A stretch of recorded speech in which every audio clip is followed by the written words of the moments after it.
Welcome to सिद्धि यात्रा part 63। जय माँ काली, जय माँ तारा, आप सबका भला हो। आज के इस एपिसोड में मैं ये थोड़ा डिस्कस करूँगा कि मैं बार बार ये क्यों प्रेस करता हूँ कि आप माँ काली का ही ध्यान करें, माँ काली का ही ध्यान करें, ज़्यादा भटके नहीं, माँ काली का ही ध्यान करें और हमेशा उनका ही ध्यान करें। तो कई लोग क्योंकि बोलते हैं कि भाई हम पीताम्बरा माता का ध्यान करेंगे, हम जगदम्बा माता का ध्यान करेंगे, हम शारदा माता का ध्यान करेंगे। सब माताएं उच्च कोटि की हैं, क्योंकि माँ तो कभी नीचे हो ही नहीं सकती।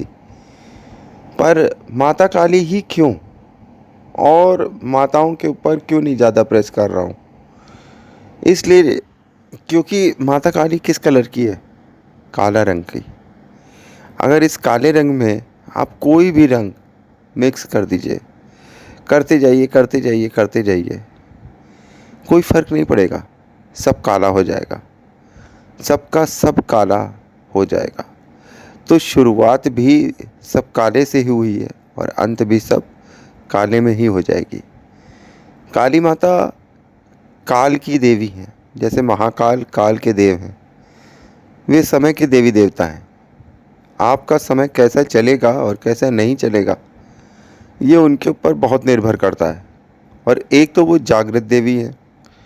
ठीक 10 महाविद्या हो या आप नव दुर्गा पूजा, दोनों में ही माता काली प्रमुख रूप से दिखाई पड़ती हैं। काली माता आपके नवाड़ मंत्र में भी दिखाई पड़ती हैं।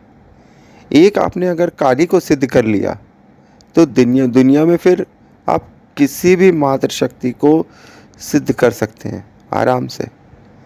क्यों?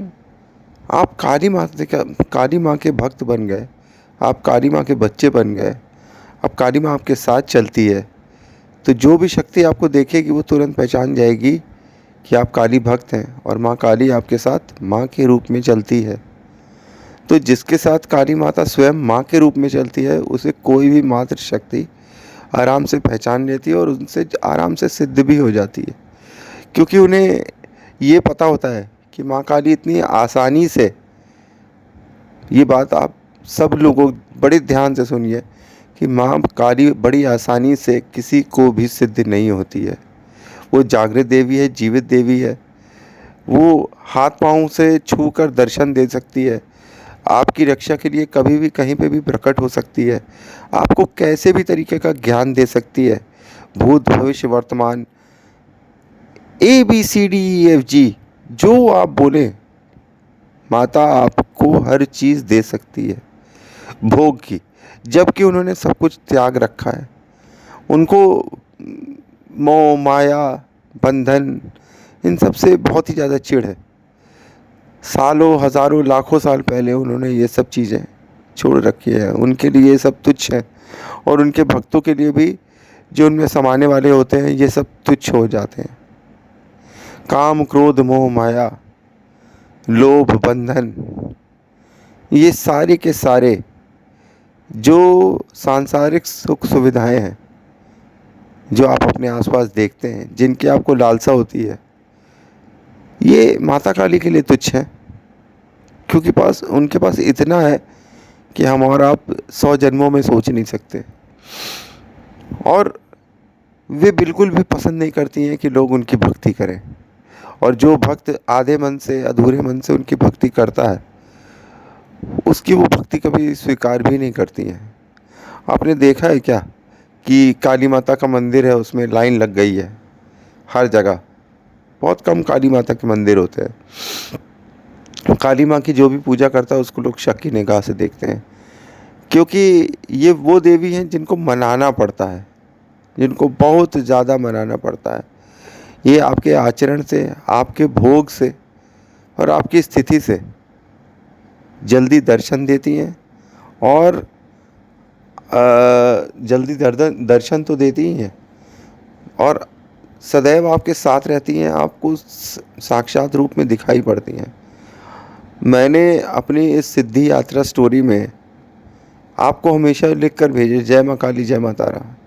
ये दोनों देवियों को मैंने साक्षात रूप से दर्शन देखा है, छुआ है, अनुभव किया है अपनी इंद्रियों से। और एक मैंने पीर साधना कर थी, उसमें भी मैंने जागृत रूप में पीर को देखा। 3 सिद्धियां मैंने पक्की करी हुई हैं। नवाड़ मंत्र की मैं सिद्धि नहीं कर पाया क्योंकि उससे मुझे भाई बहुत प्रॉब्लम हुई। और अभी बगलामुखी साधना कर रहा हूँ, तो इसमें भी मेरे को लगता है कि मेरे ऊपर ज़बरदस्त उच्चाटन का प्रयोग किया गया है और मारण टाइप की चीज़ प्रयोग करी गई है। पर वो सब सही हो जाएगी, क्योंकि अगर ये सही नहीं होती तो मैं बगलामुखी साधना कैसे कर रहा होता। मैं माता काली के अलावा किसी भी देवी को, जिसको भी देखता हूँ, सबको प्रणाम करता हूँ, मौसी मानता हूँ, पर मेरी असली माँ काली माता है। और उसका एक यही रीज़न है कि हर देवी जो आप देख रहे हैं वो अंत में काली बन जाती हैं। पार्वती माँ ने जो सबसे पहला रूप धरा वो काली माता का ही धरा, और काली माता को बाकी 2 देवियाँ जो सरस्वती माता है और लक्ष्मी माता, उन्होंने भी अपनी शक्ति दी।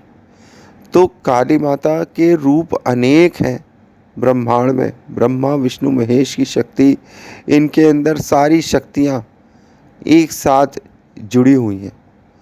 ये जिसके सिर पर हाथ रख दें तो उसका बेड़ा पार हो जाता है, और जिससे रुष्ट हो जाए तो उसका भी बेड़ा पार कर देती हैं। माँ काली की इतनी विशेषताएं हैं जिनको गिनाते गिनाते ज़बान थक जाएगी, गला दर्द होने लगेगा। लेकिन इस एक जीवन में मैं माँ काली के इतने रूप देख चुका हूँ और इतनी कृपा देख चुका हूँ कि मैं हमेशा अपने व्यूअर्स को कहता हूँ कि माँ काली की आराधना करिए। अब माँ काली की आराधना करने के लिए कोई आपको स्पेशल शाबर मंत्र की ज़रूरत नहीं है। उनका जो बीज मंत्र है, ओम क्रीम कालिकाय नमः, जब आप इसे चार्ज करते जाएंगे, चार्ज करते जाएंगे, करते जाएंगे, करते जाएंगे, करते जाएंगे, करते जाएंगे, एक टाइम ऐसा आएगा कि ये सुपर चार्ज हो जाएगा। फिर आप इससे कोई भी काम करा सकते हैं जो एक तांत्रिक करा सकता है। फिर आपको भटकने की ज़रूरत ही क्या। और मैं तो कहता हूँ कि अगर आप माँ काली का ध्यान करते हैं और निरंतर करते हैं बिना किसी इच्छा के, एक माँ से आप क्या इच्छा करेंगे कि वो आपके साथ रहे, आपका भोग लगाया हुआ चीज़ वो खाए और आपको प्यार से आपके सर पर हाथ रखे। इसके अलावा आप कुछ भी जो इच्छा रखते हैं, जो रुपया पैसा कौड़ी, इसको आप किनारे करिए। ये आपके साथ जाने वाला नहीं है। आपके साथ आपके कर्म, आपका आचरण, आपका व्यवहार जाने वाला है। और जो अर्थ आपने यहाँ पे अर्जित किया है, ये सब स्वार्थ की भेंट चढ़ जाएगा। आपके जाने के बाद आपने जो पाई पैसा इकट्ठा कर रखा है, उसकी जिम्मेदारी है। पूत का पूत तो क्यों धन संचय, पूत सपूत तो क्यों धन संचय। ये बहुत बड़े बूढ़े ने कह तो दिया, लेकिन फॉलो बहुत कम लोग करते हैं।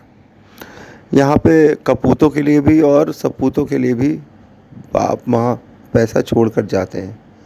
लेकिन ये कलयुग में मैंने एक चीज़ देखी है कि जो कोई कुछ नहीं करता, जो घर में एकदम निठल्ला होता है, घर वाले अक्सर उसी को ही उसी के हीरो बनाकर उसके पीछे पीछे दौड़ते रहते हैं, ख़ास तौर पे माँ बाप। और जो सब कर रहा होता है उससे हर चीज़ की अदायगी मांगने चालू कर देते हैं। ऐसे में आदमी कलयुग में किसके ऊपर विश्वास करे। कलयुग एक ऐसा समय है जिसमें ना आपके माँ आपके साथ देंगी, ना पिता आपके साथ देंगे, ना पत्नी देगी, ना पति देगा, और ना पुत्र और पुत्री, क्योंकि सब के सब आपसे स्वार्थ के रूप में ही जुड़े हुए हैं। कोई ना कोई स्वार्थ आपसे ज़रूर है। केवल अकेले माता काली है जो आपसे निस्वार्थ भाव से जुड़ी हुई है। आप उसे कुछ नहीं दे सकते, हमारी और आपकी औकात ही नहीं है कुछ देने की, और लेना हम उनसे आता ही नहीं है कि कैसे मांगा जाए। तो माता से हमेशा यही प्रार्थना करता हूँ कि माई, मैं कुछ देने के लायक नहीं हूँ और लेना मुझे आता नहीं है, तो जो तुम्हें सबसे अच्छा लगे वो मुझे दे दो। अगर मेरी जो दशा और दिशा है, तुमको इसे देख के प्रसन्नता होती है, इसे डबल कर दो, क्योंकि मैं हमेशा तुम्हें हंसते हुए देखना चाहता हूँ माई। नहीं, अगर तुम्हें बुरा लग रहा हो कि नहीं मेरा बच्चा बहुत बुरी मुसीबत में है, मेरी बेटी बहुत बुरी मुसीबत में है, तो तुम अपने हिसाब से न्याय कर दो। इसमें भी कोई दुहाई न दीजिए। क्यों माँ से ज़बरदस्ती वो कराया जाए जो वो नहीं चाहती है। कई बार ऐसी सिचुएशन होती है जिसमें आपको लगता है कि अब हम इसमें कुछ नहीं कर सकते हैं, इसमें तो माँ ही कुछ कर सकती है। तो ये उस समय माँ की टेस्टिंग होती है। माँ की टेस्टिंग ये हो जाती है कि ऐसे टाइम पर जिसमें आपका कोई वश न चले, उसमें केवल माता ही कृपा कर सकती है। तो उस वक्त तो माँ को अपने भक्तों की लाज रखने के लिए आना ही पड़ता है। पर अगर इन केस आपके लिए नहीं आई तो आप 3 बार जैसे अपने आप को मौका देते हैं और जैसे चाहते हैं वैसे ही आप अपनी भक्ति को भी मौका दीजिए 3 बार। अगर 3 बार आप विफल हुए तो चौथी बार आप शक्ति को जल में प्रज्वलित कर दीजिएगा, जल में डाल दीजिएगा। चावल लेके अक्षत हाथ में कहिएगा माँ आप मेरे लिए नहीं बनी हुई हैं, पानी में बहा दीजिए और भक्ति करना बंद कर दीजिए। ऐसी शक्ति की भक्ति करना महामूर्खता है जो आपकी रक्षा नहीं कर सकती, जो आपके बिगड़े काम नहीं बना सकती। क्या फ़ायदा है, क्या फ़ायदा है ऐसे जाप का जो आपके लिए नहीं बना है। व्यर्थ में आप ऐसी शक्तियों को ताकतवर बना रहे हैं जो आपके लिए नहीं बनी है। तो ये मैं कहता हूँ कि माता काली सबके लिए बनी हुई है। क्यों? क्योंकि कोई भी रंग जो माता काली में मिलने आएगा वो उन्हीं की तरह काला हो जाएगा, वो उन्हीं के में अंदर समा जाएगा। अच्छा देखिए, काफ़ी बातें हो गई, नेक्स्ट एपिसोड में बात करेंगे। Thanks for watching. जय माँ काली, जय माँ तारा। 12 मिनट्स हो गए। आप सबका भला हो।